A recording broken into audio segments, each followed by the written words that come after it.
ছাত্র জনতাকে অভিনন্দন জানাই, যারা বুকের তাজা রক্ত দিয়ে বাংলাদেশের দ্বিতীয়বার স্বাধীনতা এনেছে, প্রকৃত স্বাধীনতা এনেছে এবং একটি বিজয় দিবস, নতুন বিজয় দিবস আমাদের। ভাই মারা গেল আমেরিকাতে, একটা ভাই দীর্ঘদিন বাইরে আছে, আমি দীর্ঘদিন অসুস্থ অবস্থা।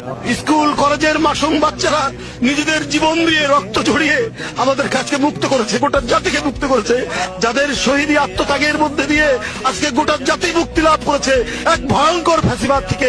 নতুন আইন হচ্ছে, এই আইনে এখন কথাও বলা যাবে না। যাবজ্জীবন কারাদণ্ড, 1 কোটি টাকা জরিমানা। একমাত্র রাজাকাররা, পাকিস্তান পন্থীরা স্বাধীনতা যুদ্ধকে স্বীকার করে নাই। তারা এখন বলতে চায় ওই স্বাধীনতা না, দ্বিতীয় স্বাধীনতা রয়েছে। আমি প্রথম প্রবেশ করেছি, দ্বিতীয় স্বাধীনতা বলে বাংলাদেশে কিছু নাই।